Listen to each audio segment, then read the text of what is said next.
I still remember the exact words my father said when I told him where the wedding was going to be. He said, "You're an embarrassment to this family." Just like that. No hesitation. No attempt to understand. Just a cold sentence that hit harder than I ever imagined. Before we begin, drop a comment and tell us what would you do in this situation? Be honest, tell me in the comments below. We read every comment. Let's begin. See, I decided to hold my wedding at the place most people would never consider, a nursing home.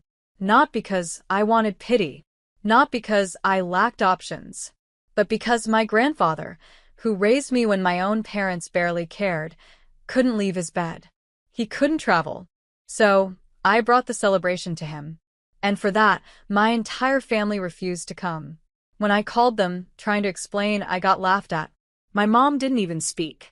My uncle said, "What are we supposed to wear? Hospital gowns." My cousin Amanda joked in the family group chat that maybe I'd serve Jell-O instead of cake. That night, I cried myself to sleep in my apartment.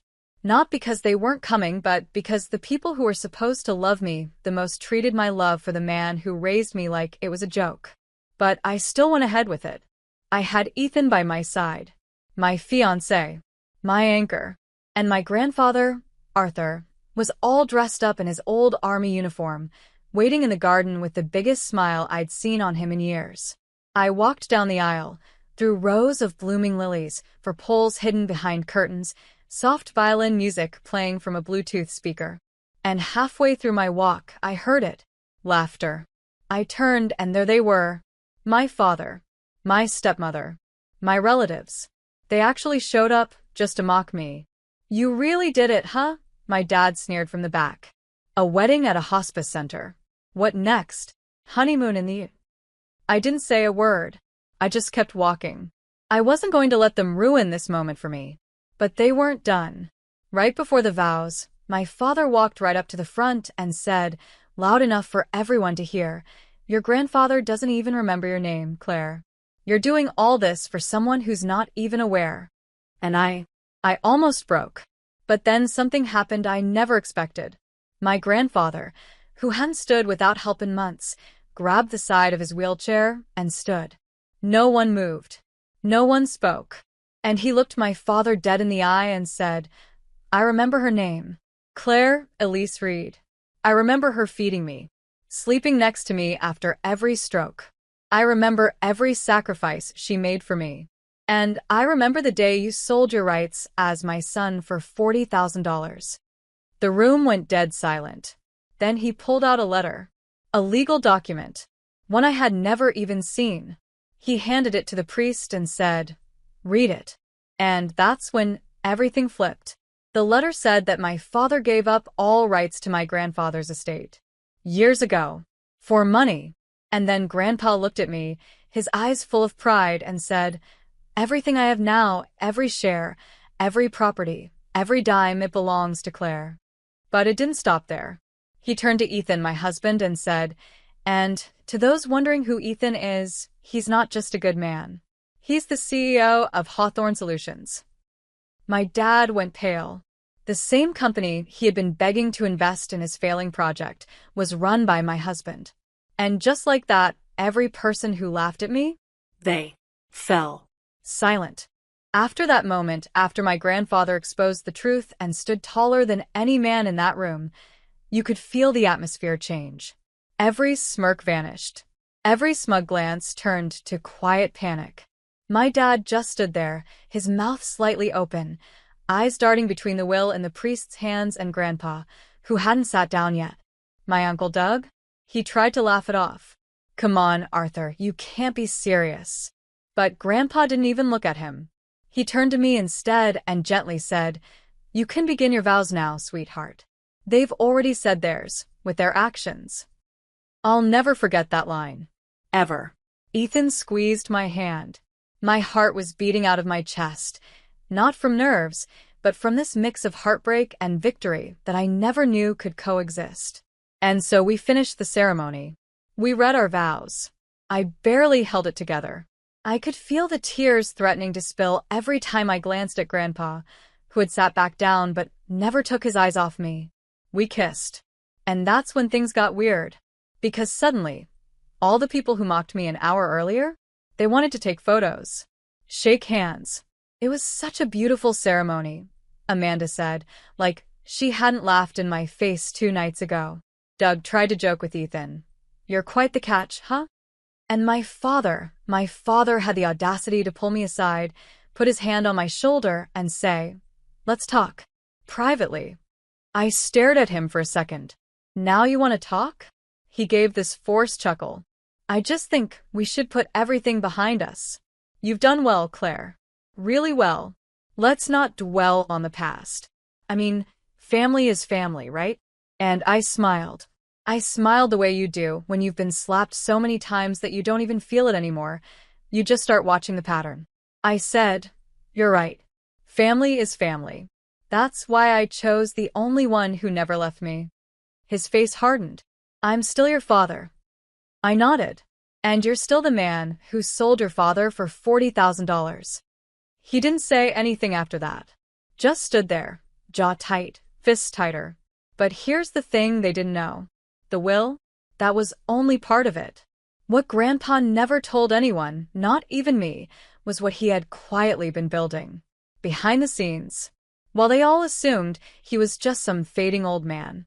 After the cake was cut and guests were mingling, one of Grandpa's old friends, Mr. Halden, approached me.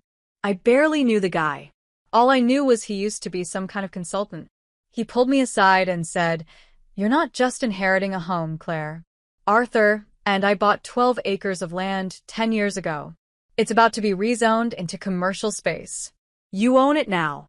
And let's just say, your cousins will never be able to afford even an inch of it. My jaw nearly hit the floor. I looked over at Grandpa. He was watching from his chair, sipping a glass of watered-down champagne, eyes glinting with pride. This man, this humble, wheelchair-bound veteran, had just handed me a future. Not out of revenge, not to make anyone jealous, but because he believed in me more than anyone else ever had. Later that evening, Ethan and I sat beside him in his room. No music, no crowd, just the three of us. I asked him why he never told me about the land, about the inheritance, about the shares. He smiled. Because I wanted you to choose kindness first. Not money, not revenge, just heart. And you did. That's why you deserved it. The wedding was over, but the real storm had just begun. Barely 3 days after our ceremony, I got a letter. A formal one. From a lawyer. Apparently, my father and Uncle Doug had decided to contest my grandfather's will. Their argument? Arthur Reed was not of sound mind when he amended the documents. He was emotionally manipulated by his granddaughter, Claire Reed. Manipulated. The word cut through me like glass. I sat on the floor, the letter in my lap, shaking with disbelief. Ethan came over, read the whole thing in silence, and then just whispered, "They're afraid. That's all this is. Fear disguised as family." I nodded, but something in me snapped. Not in a loud way. Not in a dramatic breakdown. No, this was quiet. Cold. Final. I wasn't going to cry this time. I had cried enough for them. That same week, my grandfather had to be taken to the hospital. Stress. High blood pressure. The very thing I was trying to protect him from was what they were now weaponizing. And yet, even in his hospital bed, Grandpa told me, "Don't fight them out of anger. Fight them to protect what's right." So I did. I hired a lawyer. A good one. And when the court date came, I walked in. Not as the girl they mocked, not as the quiet little embarrassment who held her wedding in a nursing home, but as the legal heir of Arthur Reed, ready to speak. The courtroom was colder than I expected. My father avoided eye contact. Doug looked confident, too confident. Amanda sat behind them, flipping through her phone like this was some kind of annoying errand. When it was my turn to speak, I stood up slowly and said, "I didn't manipulate my grandfather. I honored him. I chose love over appearances. And if that makes me guilty of something, then I stand by it." The judge listened. The documents were solid. Witnesses, including Grandpa's doctors and the priest from our wedding, testified that Arthur was perfectly coherent when he signed the amendment. Even the notary confirmed everything. Their case fell apart. And when the ruling came, the judge said something I'll never forget. There is no evidence of coercion. There is only evidence of integrity, care, and unconditional love. My father turned red. Doug stood up and stormed out before the judge even finished. But even after winning, it didn't feel like a win. Because they still didn't get it. They thought it was about the money. It was never about the money. That night, I sat with Ethan and looked over the property deeds, the stock portfolios, the savings accounts that now had my name on them. All of it. I could have shut the door on all of them, blocked their numbers, cut them out for good, kept everything Cold. final. End of story. But then I remembered something Grandpa once told me when I was a little girl crying over being picked last at school. He said, "Sometimes the best revenge is letting them see you shine without needing to strike back." So instead of cutting them off completely, I sent them letters. Not cruel ones. Not dramatic ones. Just short, handwritten notes that said, "You made your choices. I made mine. I wish you peace. Claire." About 2 weeks after the court ruling, I was settling into a strange new rhythm. Not rich. Not famous. Just suddenly responsible for things I'd never even imagined. Land contracts, legal documents, investment meetings. Grandpa was recovering slowly, but the toll from all that stress wasn't something that just vanished. And then one night, my phone rang. Unknown number. I almost let it go to voicemail, but something told me to pick up. Claire? It was Amanda, my cousin. The same Amanda who laughed when I chose the nursing home. The one who called me the granddaughter of a vegetable at Thanksgiving the year before. My first instinct was to hang up, but then I heard her voice crack. I know I'm the last person you want to hear from, but I need to tell you something. Please. I didn't say anything. Just let the silence push her forward. It wasn't just about the wedding. Or Grandpa. They hated him long before that. I didn't know the whole truth until after court. But, Claire, your dad has been lying to all of us for decades. My heart stopped. She kept talking. Apparently, years ago, when my mom and dad were going through financial trouble, Grandpa had offered to help. Not with money, but with conditions. He wanted them to fix their marriage, go to counseling, get clean. Especially my dad, who had started gambling. A lot. But my father didn't take that well. Instead, he manipulated the story. Told the rest of the family that Grandpa refused to help them. That he was cold. Selfish. Controlling. It spread like wildfire. And, because no one wanted to admit they were broke, they all believed the lie. It was easier than facing the truth. Amanda's voice broke completely. He poisoned us against him. And now I see it. And I feel disgusting for what I said at your wedding. I'm sorry. I sat there absolutely still. Because even though I had felt for years that something wasn't adding up, hearing it spoken out loud like this, from her, it shattered me. And it lit a new fire. I didn't tell Grandpa immediately. His heart was still fragile, and I didn't want to risk another health scare. But I told Ethan. And he looked at me and said something that sealed my next decision. Claire, you're the one holding the family's truth now.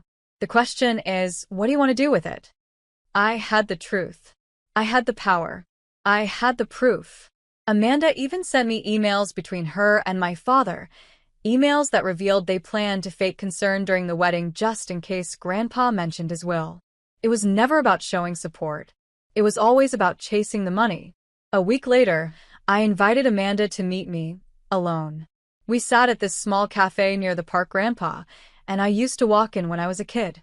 She looked nervous. Ashamed. I think part of her expected me to scream at her. Instead, I slid a manila envelope across the table. Inside were printed copies of all the inheritance paperwork and the letter Grandpa wrote me on the morning of my wedding. She opened it, started reading, and started crying. And I said, "You want redemption? Start by helping me tell the truth. Not to destroy them, but to clear his name." I'll never forget the look on my father's face when I showed up at his office unannounced. He was mid-call, probably trying to charm another investor. His secretary looked startled when I walked past her, without saying a word. But I didn't care. He saw me through the glass and instantly went stiff. "Claire," he said, forcing a smile. "This is unexpected." I dropped a folder on his desk. "I know everything. About the lies. The gambling. How you turned everyone against Grandpa to cover up your own shame." His face darkened. "Where did you hear that?" "Amanda," I said. "And the emails. And, I just listened. Something you never did." He leaned back slowly, eyes narrowing.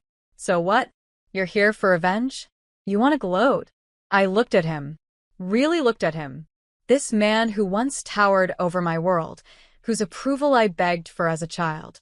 This man who left me to be raised by someone he called senile trash, was nothing but a scared, aging man with a crumbling legacy and a hollow name.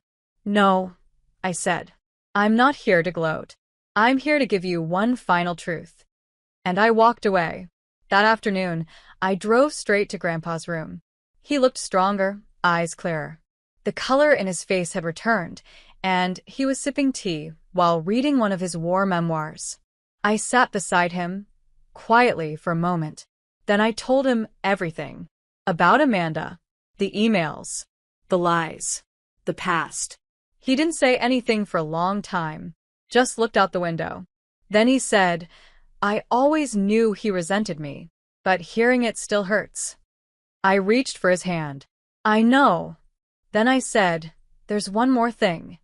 He looked at me. "I've decided what to do with the land." He raised an eyebrow. "You're selling it?" I shook my head. No. "I'm building something. In your name." He looked confused. I smiled. "I'm starting the Arthur Reed Foundation, a nonprofit that helps elderly veterans find safe housing, nurses, Care. Dignity. It'll be built on the same land you bought with Mr. Halden. I'm not cashing it in for condos or luxury buildings. I'm turning it into something that lasts. Something that reflects what you actually stood for." His eyes welled up. He reached for my hand, squeezing it tighter than I thought he could. "Claire," he whispered, "you're the legacy I never saw coming." The news spread. And just like before, the same relatives who mocked me came crawling back. But this time, there was nothing to fight over. No court case. No inheritance to steal. Only something they couldn't touch. Purpose. Because while they were chasing money, I was building something real. Ethan and I went on to run the foundation together. We got calls from mayors, features in magazines, veterans' families writing in to thank us. None of that mattered more than watching Grandpa's eyes light up when we showed him the final blueprints. And when he passed, we didn't hold the funeral in a fancy church or a gilded hall. We held it in the very garden where I said my vows, where he stood for me when no one else would. So if you're still listening to my story, if you're someone who's ever been mocked for doing what felt right instead of what looked perfect, remember this. Sometimes the people who laugh the loudest at your choices are the ones who fear your strength the most. And sometimes, choosing kindness when you could have chosen revenge is the most powerful legacy you'll ever leave behind.